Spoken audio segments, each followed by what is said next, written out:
Hello and welcome to another video, and today I'm going over the events of the 11th of August. So let's get into this. In Kherson, we don't have much besides the fact that Russia, they destroyed one out of the four Jeopard anti-air guns that was transferred by Germany very recently, and that happened in Novopavlovka in Nikolaev.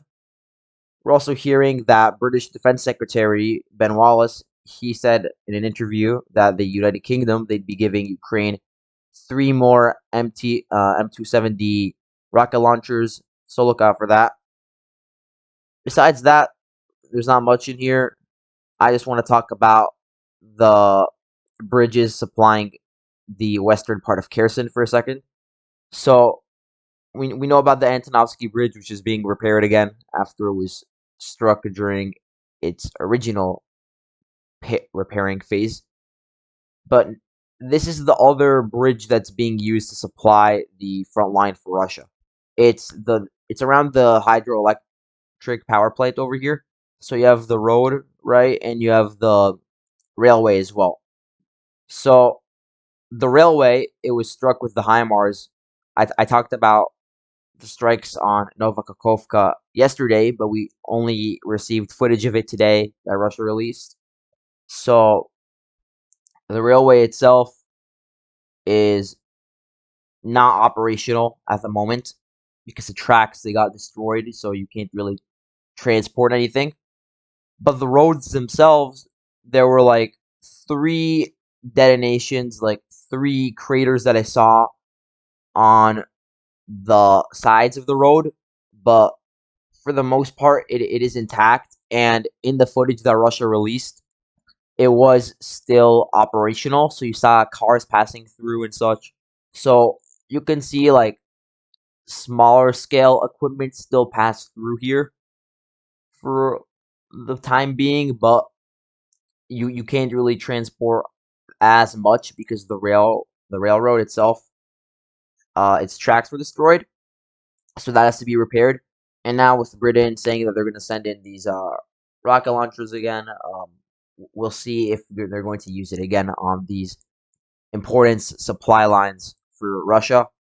In the videos that Russia released of the HIMARS strikes on Novakakovka, they showed that one SATCOM vehicle was destroyed, and then another five trucks that were produced by KAMAZ, they were also destroyed, and I'm assuming that those are used by the Russian military, although the trucks did look like they can be used for civilian purposes as well. Anyway, we don't have much in Kherson, but in Zaporizhia, there was talk from the Russian sources that their air defenses were able to stop some attacks on the Zaporizhia power plant again, and they didn't really specify if it was shelling or like a surface missile. We don't know that, but it would make sense based on the fact that yesterday said that Russia was bolstering their air defense system around here, so perhaps it's now actually doing something for once. We also had a Russian strike around here.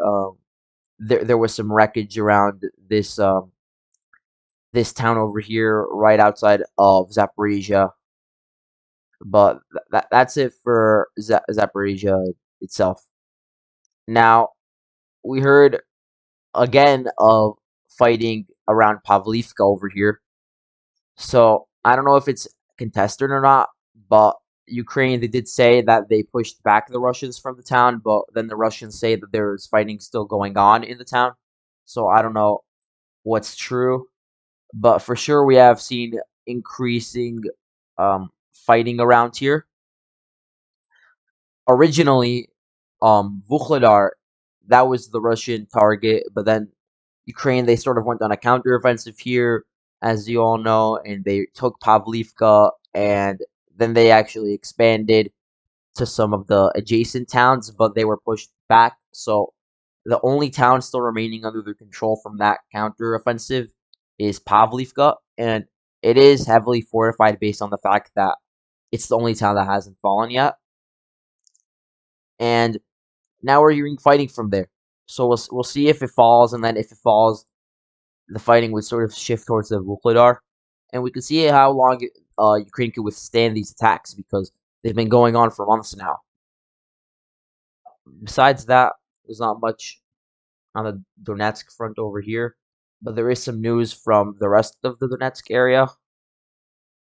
We have news from Marinka of new POWs being taken, and they're saying that about 2/3 of the town is under Russian control. So that sort of confirms that the line of contact is around Drewsby Avenue, as I said. So it's possible that it was originally like this, and then recently Russia gained control of these blocks over here. And something to look out for is the roads over here between Marinka and Krasnohorivka. This one was cut off already, so then you might see this one cut off too in the future. And then you can see some flanking operation to attack Krasnohorivka. But for now, it's still solidly under the Ukrainian control. Anyway, in Pisky, again, not much changing over here. I was going to change the map based on some Russian sources showing some like tiny advances around here.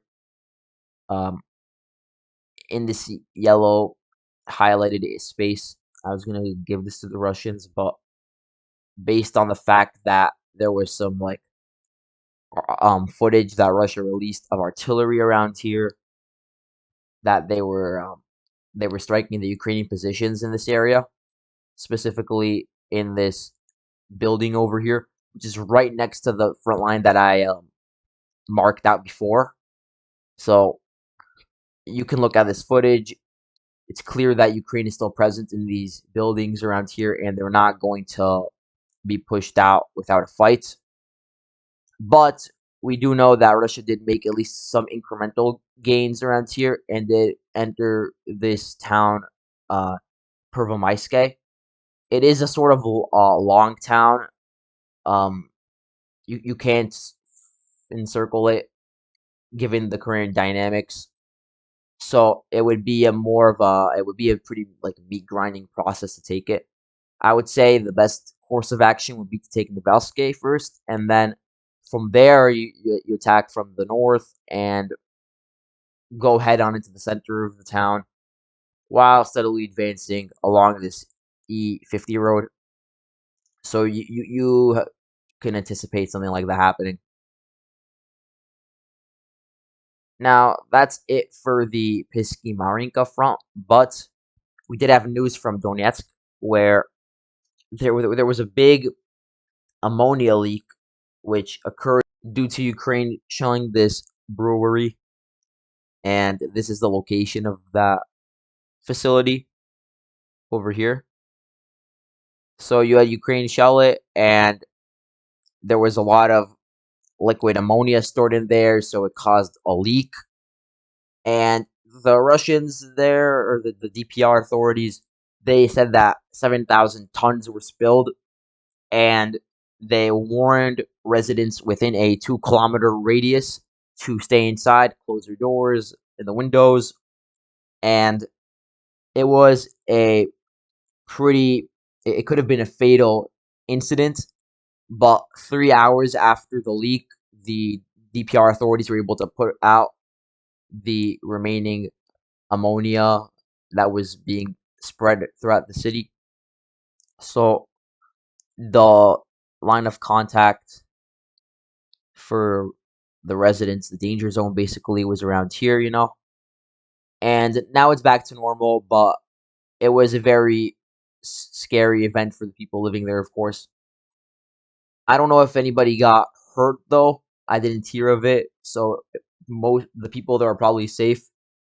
But this is just in a long laundry list of shelling and attacks that were targeted at Donetsk, which has just been happening for 8 years, of course. Yeah, the news with the pedal mines that are being dropped on the center of Donetsk, and the thing about them is that these mines, they are very intricately designed in a way in which they can glide down to the ground and it wouldn't detonate, but then some person steps on it and it would explode in the sheer magnitude. It could rip off limbs, it could kill people.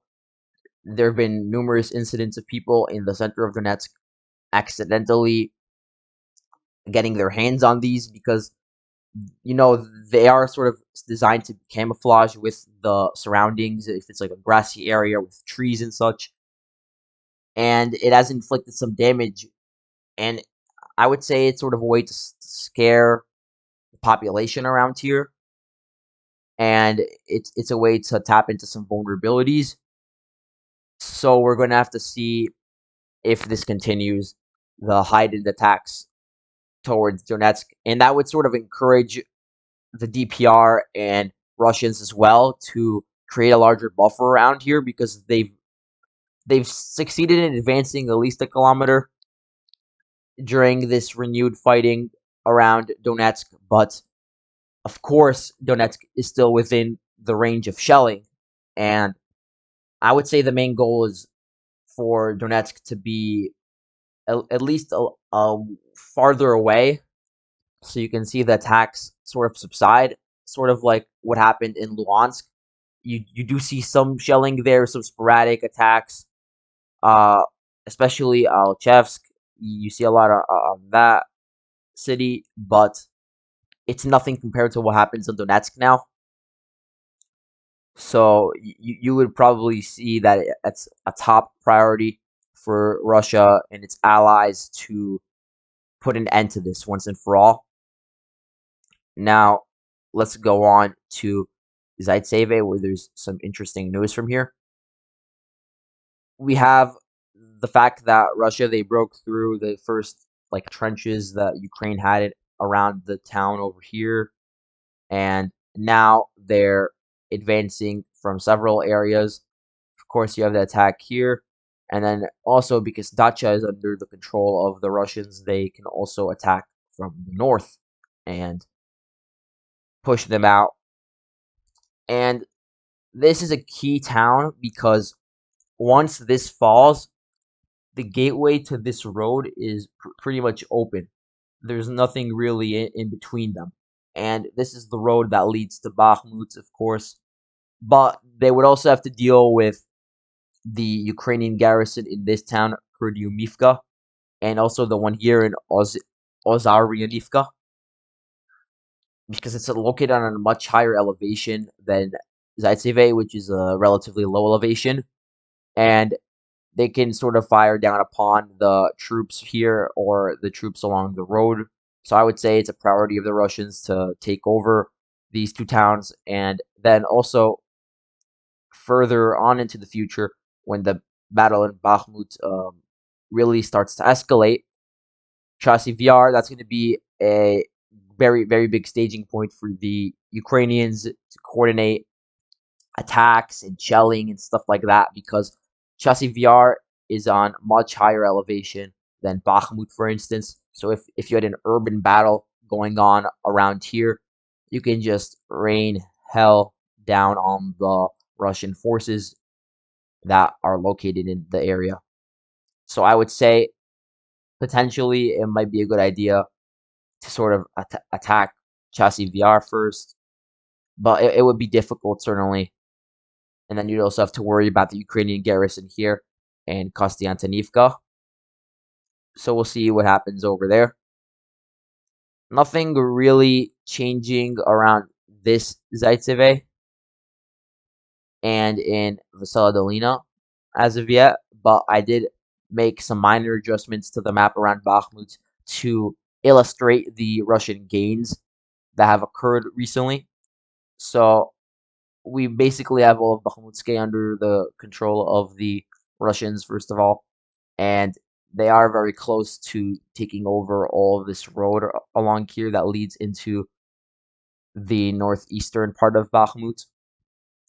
We also know that Russia has made some minor gains around the Patricia Lumumbi Street, I don't think they've reached the art winery yet, but that certainly is their goal, and they're not too far away from reaching this plant, and that would be a key point. And I'd say once they reach that, they can very easily push towards the Bakhmutovka River, and then if they do it at a staggering pace, that could potentially force the Ukrainians into just a wide-scale retreat across that river. But again, that river is not the same as the Donets River. It's much more narrow, and I would not hedge my bets on it if I were the Ukrainians. There's not much else going on in Bakhmut as of yet, but there's a lot of heavy shelling, a lot of heavy strikes. There was a destruction in the ceramics plant a few days ago, and a lot of Ukrainian troops were targeted in that attack. And the 109th Battalion, which is situated around the Bakhmut area, and it's also a part of the 10th Mountain Assault Brigade. It's been apparently completely destroyed according to Russian sources, and this is just one of many battalions or units that's been decimated in this fighting. I can't even begin to imagine how many Ukrainian casualties there are in Bakhmut, but I would be interested in seeing those numbers because they probably are very high given the fact that each kilometer is being fought over, and we already know from previous fronts that there's a huge imbalance in terms of casualties because Ukraine is in the defensive posture, of course. One thing I want to mention from Zaitseve again is that there was some footage released that I talked about before, and I wasn't sure if it's from this Zaitseve or from the other one, but I'm pretty sure that it's from the southern one. And we also have photos of POWs that were taken in this area, and I just want to show everybody who these people are. Look at these people. They're clearly not in their prime. They're middle-aged men, these POWs, and they just seem fatigued by the war, which is understandable given the fact that Zaitseve, the southern one, as well as the northern one, they're in the Bakhmut front, which is the one that's the most active at the moment. So if you have middle-aged men in your ranks in such an important battle, you could only imagine how dire the situation is. And admittedly, they've been able to prevent any major breakthroughs from the Russians for a while in Bakhmut because Russia is making steady growth, but no major breakthroughs, of course. So that's come at the expense of a lot of men, including these middle-aged men, who are being thrown into the front line with minimal experience, minimal training, and of course, they're not the best in the best state physically. So that's just a recipe for disaster in the long run. Let's get back into the front line. Nothing really to update from Solidar, just that I'm interested to see how Ukraine retreats to the center over here. That's going to take a while, but you can see some major gains around Solidar in the next few days for Russia. Now, here's something interesting that I want to talk about.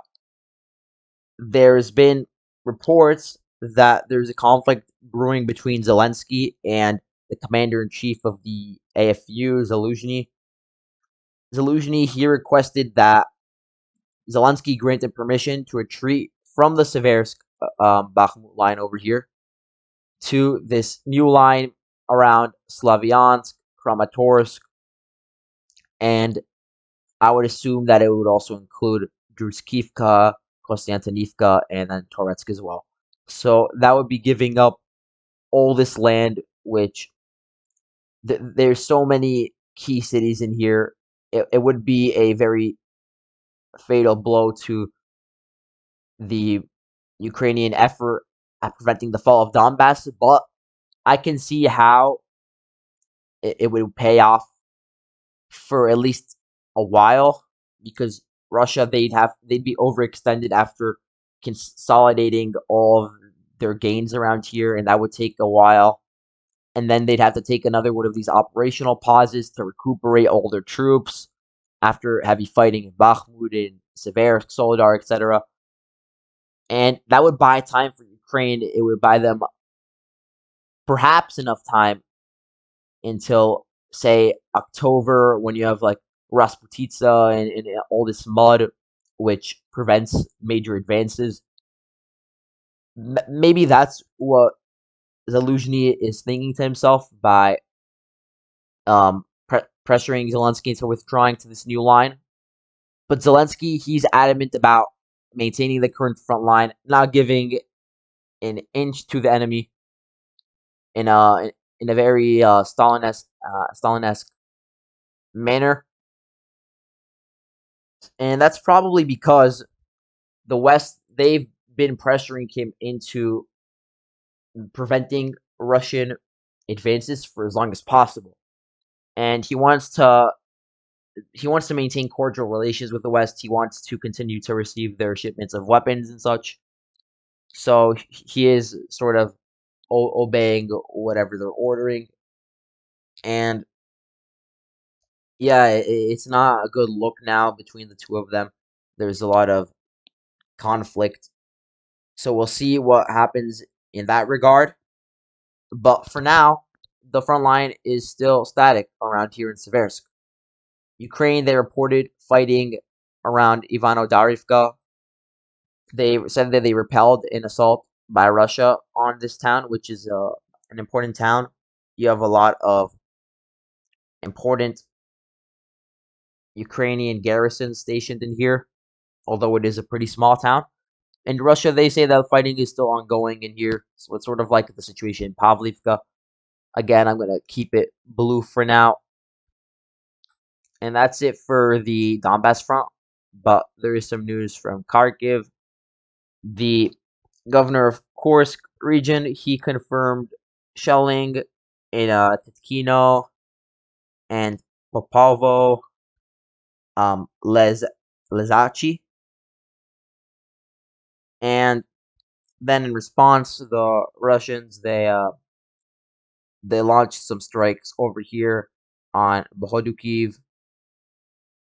And I heard also that there were some strikes around the Kharkiv area that eliminated some Polish mercenaries, although I can't say for sure if that is true or not. And that's really it in terms of the front lines, but I do want to go over again what happened in the Saki airfield because we have some new news over there. So, the Ukrainians, the sources from their side, have reported that 60 pilots and civilians working with those pilots on the airfield were killed in the explosions, and that another 100 of them were wounded as well. So that would be staggering losses for the Russians if it was true, because again, this is from the Air Force. You already have all the planes that were destroyed, and all the pilots too. That would be a big loss. I'm not saying it's going to change much in terms of the final outcome because it won't. But again, it is a sign that Ukraine could go behind the front lines. They could go deep into the Russian territory and conduct these sort of operations. The Ukrainians say that 8 Su-27s, 6 Mi-8s, 5 Su-24s, 4 Su-30s, 1 IL-20 RT, and then 4 ammo depots were destroyed in the explosions, which I don't know if it's 24 in total that were destroyed based on the imagery from satellites, but here's a look at the before and after. So here you have the Saki airfield and all the different planes that were stationed around here. And here's the satellite imagery from right afterwards. And again, this was taken August 9th, and this one was taken August 10th, right after the strikes. And you have some extensive damage to the planes around here. You can see here, here, here, here, here. many planes damaged. I'm not sure if it's 24 though. I didn't look into it myself. I'm just counting here based on the images that were provided by the satellite imagery. Either way, we know that there were some losses, which contradicts the original statement from the Russians when they said that there were 0 planes destroyed. That's it for now. Thank you all for watching, and I'll see you later.